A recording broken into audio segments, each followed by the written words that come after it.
We need to go back in the history के LMIA कब से हो रही है. इमिग्रेशन भी हमें पता has been a very controversial topic in Canada. LMIA एक ऐसा टॉपिक रहा है पिछले 5 सालों में स्पेशली जिसमें कंट्रोवर्सी ज़्यादा है, पॉजिटिव कुछ भी नहीं है. लो वेज पीआर सपोर्टिंग LMIs हैं, उन पे कैपिंग हो सकती है 20%.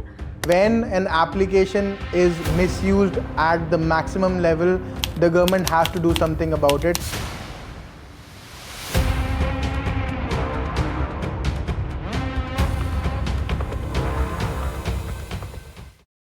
Hello everyone and welcome to another episode of Envision Immigration podcast series. I am Urvashi and today we are going to talk about something which has created a lot of buzz in the immigration industry in Canada, which is the new proposed changes in the LMIA program. To discuss this controversial topic, we have our immigration expert Abhinav Katyal with us, who is a regulated immigration consultant in British Columbia and has been practicing for over 10 years now. Hi Abhinav, it's great to have you back today. Thank you, Urvashi. It's great to be here again. So Abhinav, recently we've heard about a major change in the LMIA program, especially the PR supporting LMIA. Anybody who's inside Canada or outside Canada, कभी ना कभी उन्होंने LMIA word सुना होगा कहीं ना कहीं. But for our viewers, I would request you कि आप इसको simple तरीके से अगर explain कर सकते हो कि LMIA actually होता क्या है. Absolutely, Urvashi. So, अगर बहुत ही easy language में समझना है आपने, so LMI is a document issued by Service Canada for any Canadian employer who is wanting to hire a foreign worker. अब जब मैं foreign worker बोलता हूँ तो इसका मतलब ये है कि everybody who is not a Canadian citizen or a permanent resident and who he or she wants to work inside Canada is considered a foreign worker. And this document essentially proves that there is a need for a foreign worker because there is no Canadians who can fill in that position. For example, एक Indian restaurant है जिसको एक cook चाहिए. अब वो cook को higher करने के लिए उसको सर्विस कनाडा के पास जाना पड़ेगा because he is unable to find the cook inside Canada जिसके पास वर्क ऑथराइजेशन हो या वो कनेडियन सिटीजन या PR हो. अब लेट्स से इस एम्प्लॉयर को एक ओवरसीज एम्प्लॉय मिलता है जिसके पास रिक्वायर्ड स्किल्स हैं as a cook. Now, to hire that foreign worker, he has to apply for an LMIA. So Abhinav, LMIA समझ में आ गया कि LMIA actually होता क्या है. Now can you briefly explain कि LMIA का process क्या होता है? How does an employer actually gets the LMIA? So, Urvashi, the process is very lengthy, but I can give you a short briefing about how the process works. So, सबसे पहले एक employer को advertise करना पड़ता है कि he is trying his best efforts to find the employee locally from the Canadian job market कि आप एक Canadian को या PR को hire करने की कोशिश कर रहे हो. Once they try to find it and they're unsuccessful in getting that done, फिर वो सर्विस कैनेडा के पास अपनी एक LMI सबमिट करते हैं. LMI का जो सबमिशन है उसमें एक आपको सपोर्टिंग डॉक्यूमेंट्स कुछ देने पड़ते हैं, बिजनेस लाइसेंस, इनकॉर्पोरेशन सर्टिफिकेट, थोड़े बहुत और document. It depends on the category you are applying under. और once that is done, usually आज की डेट में सर्विस कैनेडा इंटरव्यू नहीं करता. विदाउट इंटरव्यू आपको LMIA अप्रूव हो जाती है. So this is the briefing of the whole process. Okay, Abhinav. So we've understood about the LMIA and the process, how to get the LMIA. Now, can you tell me कि is there any specific type of business जो LMIA के लिए eligible होते हैं या फिर anybody can get it? So there is no industry specific कि यही industry LMIs कर सकती है, ये नहीं कर सकती. Every business inside Canada can apply for an LMIA provided उनका सर्विस कनाडा में कोई ब्लैक लिस्टेड ना हो वो एम्प्लॉयर. बिकॉज बहुत सारे एम्प्लॉयर्स ऐसे होते हैं जो previously they've applied for LMIAs and they were non-compliant and they've been blacklisted by Service Canada. So everybody else is eligible, every industry is eligible to get an LMIA. Okay, so we've understood कि more or less जो भी यहाँ पे Canada में businesses हैं वो LMIA के लिए eligible हैं. So let's talk about the eligibility now कि from the employer's perspective eligibility requirements क्या हैं. So Urvashi, LMI बहुत तरह की होती है. There is low wage LMI, there is high wage LMI and then there is PR supporting, seasonal agriculture, बहुत तरह की है. Let's keep our focus towards the high wage, low wage and dual intent PR supporting LMIs because यही आजकल सबसे hot topic है मुझे लगता है. So in terms of eligibility, high wage and low wage, and I'll just remind you one thing कि ये हम अभी तक की बात करें जो आज के रूल्स हैं. आज की डेट में जो एम्प्लॉयर है अगर वो हाई वेज LMIA या लो वेज LMI निकालना चाहता है, उसकी requirement super simple, business licence हो, इनकॉर्पोरेशन सर्टिफिकेट हो, business is financially in good standing, आप LMI निकाल सकते हैं। Versus a PR supporting LMI which is another kind of LMI है, उसके लिए बिजनेस की रिक्वायरमेंट एडिशनल होती है, everything else remains the same, business licence, incorporation certificate, good financial standing of the business, plus the business needs to be operational for 1 year। Incorporation अलग date होती है और operational, so the business has to be operational for at least 1 year for a PR supporting LMI है। Okay, so I don't want to get into the depth of it, but आप एक बार थोड़ा जल्दी से बता दो कि ये जो अलग अलग टाइप की जो LMIs है जिनके आपने नाम लिए हैं, इनमें बेसिक डिफरेंस क्या होता है, just for the viewers understanding. तो जो लो वेज LMIs हैं, that is basically for applications जिनका मीडियन वेज, हर प्रोविंस का एक मीडियन वेज सेट हुआ है, हर प्रोविंस में एक गवर्नमेंट ने सेट करा हुआ है कि एक मीडियन वेज है। So I am talking about British Columbia for an example. British Columbia में कोई LMI एप्लीकेशन अगर सबमिट होती है किसी एम्प्लॉयर के थ्रू, अगर उसका वेज रेट जो ऑफर्ड वेज रेट है उस LMI पे $28.85 से नीचे है, it will be considered a low wage application. Anything at $28.85 and above will be considered a high wage position. Okay, and what about the dual intent LMIA and PR supporting LMIA? Because I think this is one area which is very gray for the viewers and it creates a lot of confusion also. So, देखो, what you need to understand here is PR supporting LMIA can be a low wage application, can be a high wage application in terms of the wages, not the type of application, ठीक है? So, PR supporting LMIA में employer जो है वो service Canada को ये बोल रहा है कि टेम्परेरी मैं हायरिंग नहीं कर रहा हूँ, I want to support this foreign worker for permanent residency. Whereas in a high wage and a low wage position, the employer is requesting service Canada that I am trying to fill in a temporary position, मुझे 2 साल के लिए बंदा चाहिए, 3 साल के लिए बंदा चाहिए, I don't care as an employer, this is what I am telling service Canada that I don't really care इसकी PR हो रही है नहीं हो रही है, अपने बेस पे हो रही है, that's another thing, I am not supporting his permanent residency. Whereas in a PR supporting LMIA, employer is upfront telling service Canada that I am trying to hire this person for a permanent position. Okay, and what about the dual intent? Intent is okay, I'll explain you what a PR supporting LMI is and what a dual intent LMI is. So PR supporting LMI mein I am telling you that I want to hire you as a permanent employee, but I'm not asking you to come work for me right now as of today। जब आपके पास PR नहीं है, जब आपकी PR आ जाएगी आप मेरे साथ काम करना शुरू कर दो। Whereas in a dual intent LMI application I am telling you I want you to work for me right now and simultaneously आप अपनी PR की फाइल लगाते रहो साथ में। So this is the major difference, अगर आपको समझ आ गया। Okay, so can you give a quick example of both of these situations? Yes sure. So let's say एक कंपनी है, कंपनी ए, एंड एक कंपनी है, कंपनी बी। कंपनी ए आपको higher करना चाहती है एंड आप ऑलरेडी एक कैनेडियन एक्सप्रेस एंट्री पूल के अंदर बैठे हुए हैं और आपका स्कोर है 480। I am just giving an example. Draw चल रहे हैं 510, 515, 520 पे। Now me as an employer wants to hire you and I will give you a PR supporting LMIA जिसमें आपको 50 एक्स्ट्रा पॉइंट्स मिल जाएंगे। लेट्स से आपका स्कोर 480 था, now you get 50 extra points, you are at 530। So अगर next draw 510 पे आया तो आपको इनवाइट आएगा, आप PR पे आओगे and then you start working for this company A. Company B, company B same एक और एम्प्लॉई है, फॉरेन वर्कर है, sorry, who wants to come to Canada but उसका CRS ओनली 400 पे। अगर company B wants to hire him and give him a PR supporting LMIA, उसको कोई फायदा नहीं होगा कि उसको सिर्फ 50 एडिशनल पॉइंट्स मिल रहा है। सो अगर उसका स्कोर 400 था, अब वो 450 पे चला गया, राइट? नाउ इवन विद 450 उसको इनवाइट नहीं आएगा। Now what happens in this case is the employer gives him a dual intent LMIA, which is आप काम करें मेरे साथ, जब आप यहाँ पे आ जाएंगे, when you work inside Canada, थोड़े से आपको CEC कैटेगरी में आप एलिजिबल हो जाएंगे, so maybe you get an invite later, but the employer at this point wants you to work with him right now and simultaneously work for your PR application as well. Do you understand? Yeah, it's pretty much clear to me, and I hope our viewers also understand this now. Okay, so Abhinav, we've understood कि LMIA क्या होता है, LMIA लेने का process क्या है, and we've understood a little bit about कि अलग अलग टाइप के LMIs क्या होती हैं.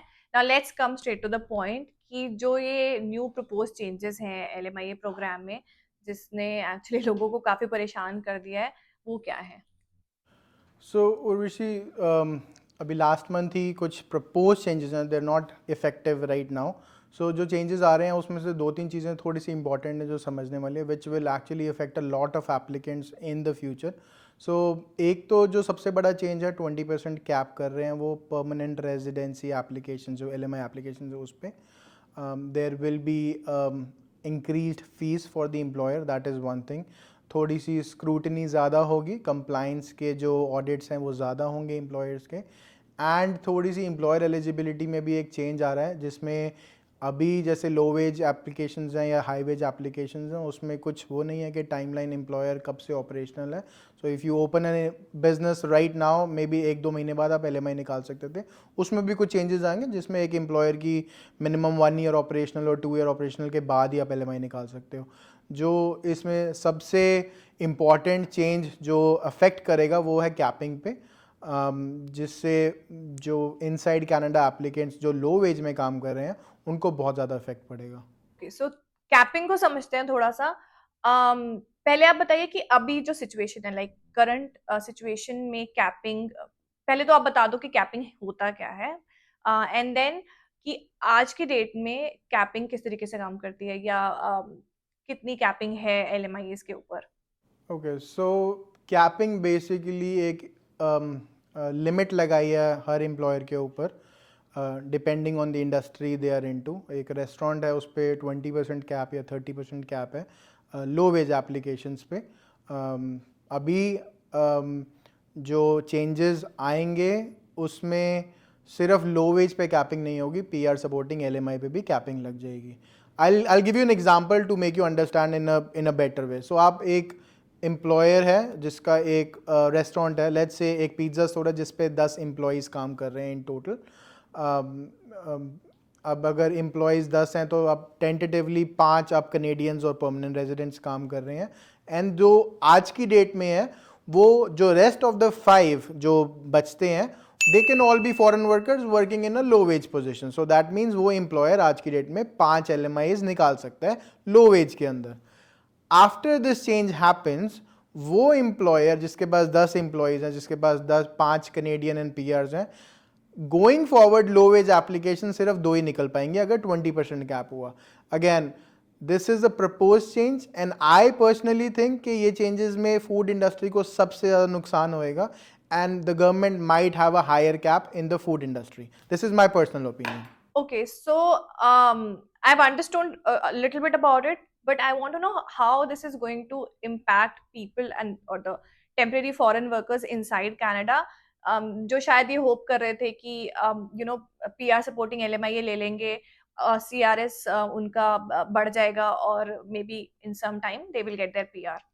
So वेरी इजी सी कैलकुलेशन है. अगर आपके पास 10 एम्प्लॉयज़ थे एक एम्प्लॉयर के पास, अभी वो 5 बंदों को कमिट कर रहा था कि मैं तेरे को PR सपोर्टिंग LMI दूंगा, तेरी PR हो जाएगी, तेरे को 50 पॉइंट्स मिल जाएंगे.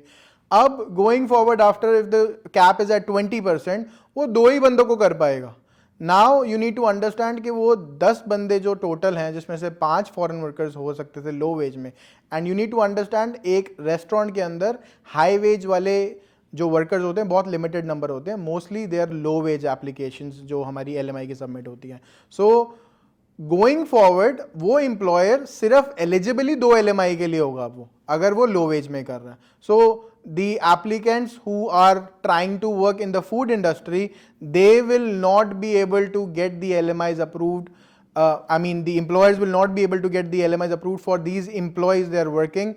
Okay, so अभिनव समझ में आ गया कि जो लो वेज PR सपोर्टिंग LMIs हैं उन पे कैपिंग हो सकती है 20%.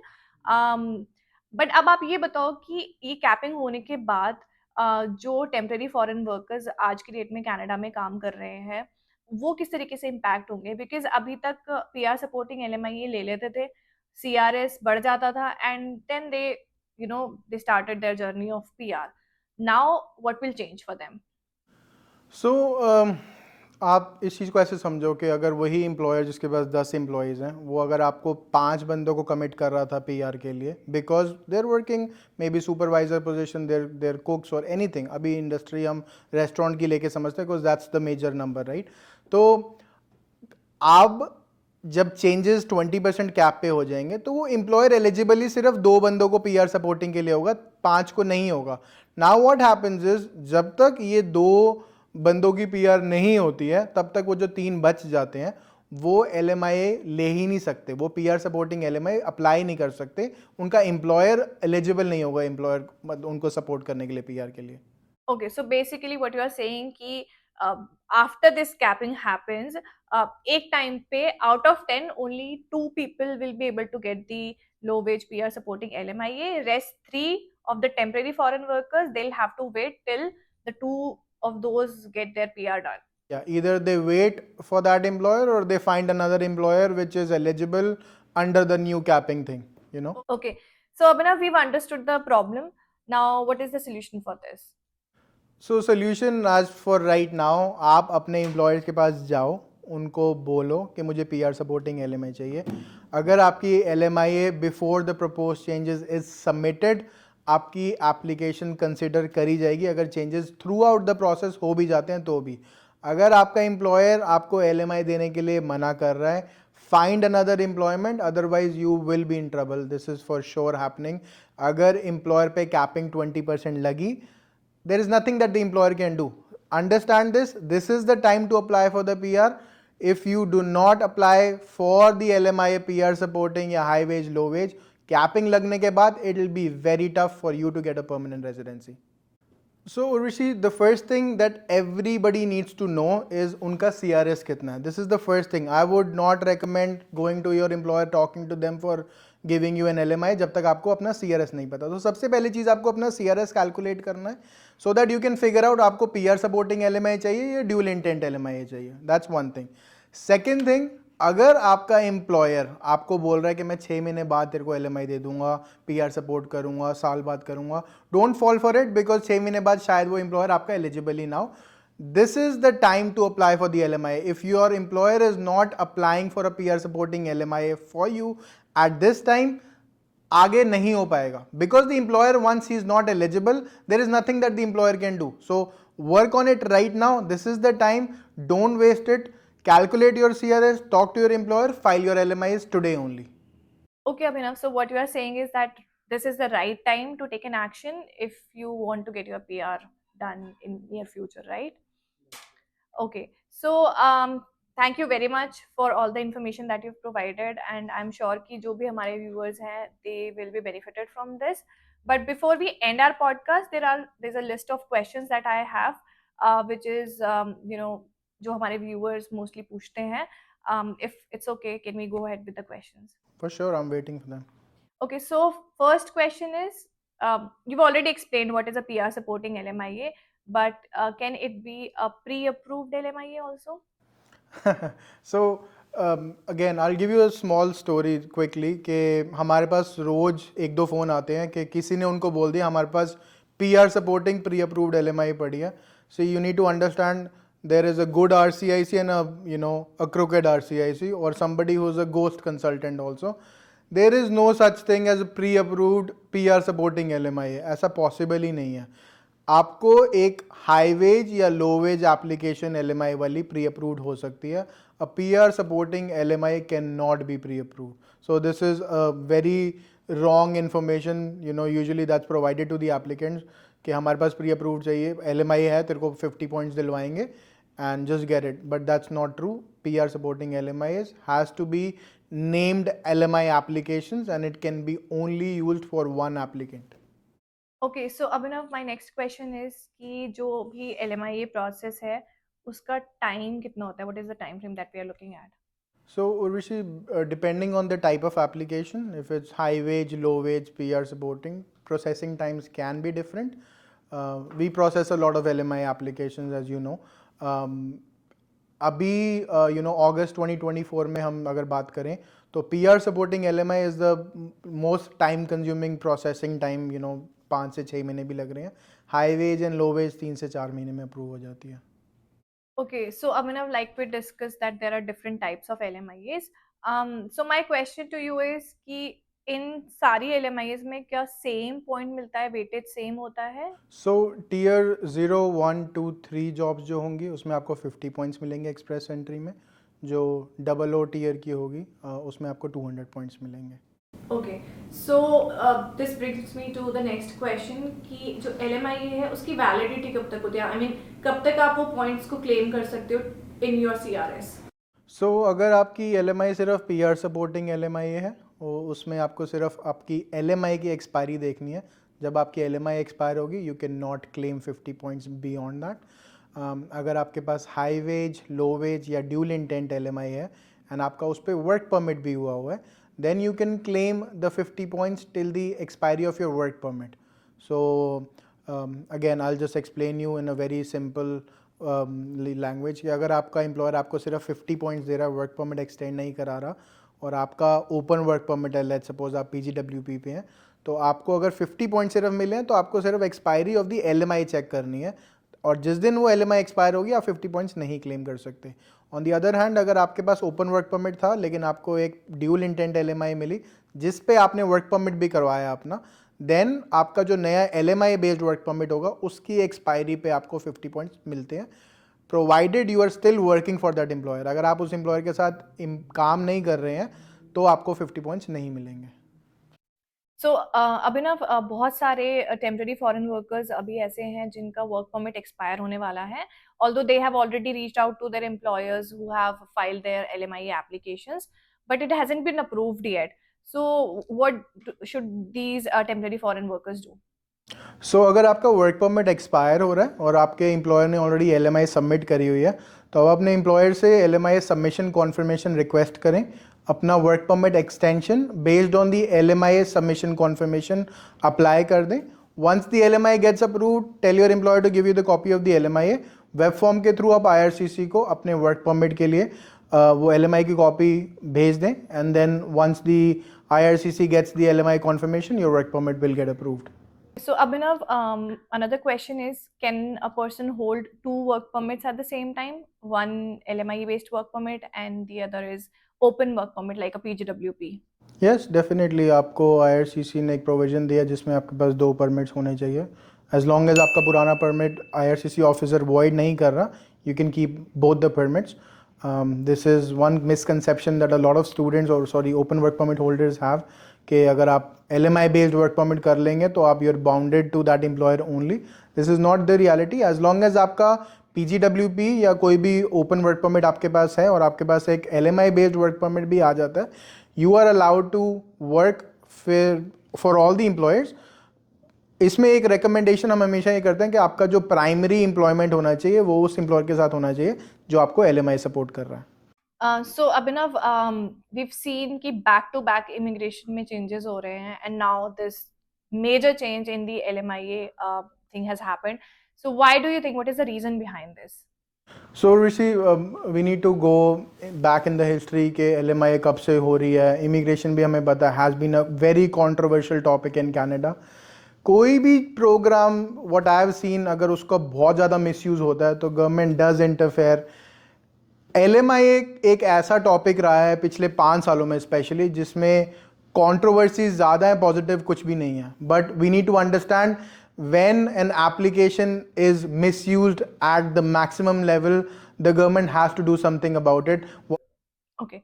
My last question for the podcast to you is, again, coming back to the proposed changes, जिन लोगों की LMIA applications अभी in process हैं, is this change going to affect them also? Not what I think, because usually processing जब एक application की शुरू हो चुकी होती है, अगर आपकी LMI already submitted है, I don't think it'll be of, it'll affect them in a negative way. So thank you Abhinav for this great session and I think this was really something that needed to be talked about and I'm sure that हमारे जो viewers हैं वो इस information को use करके अपनी जो PR की journey है उसे अच्छे तरीके से plan कर पाएंगे and they would be able to take the right decision. So thank you Rishi for having me here, and again I just want to wrap it up by saying that we do offer a 15 minutes free consultancy. If somebody don't know where they're going and they want to plan their permanent residency, call us in, book an appointment online, and we'll be more than happy to assist everybody who needs us. So this brings us to the end of our very informative podcast. We are leaving some important links for you guys in the description box. Make sure to check them out and don't forget to subscribe to our channel for the future updates.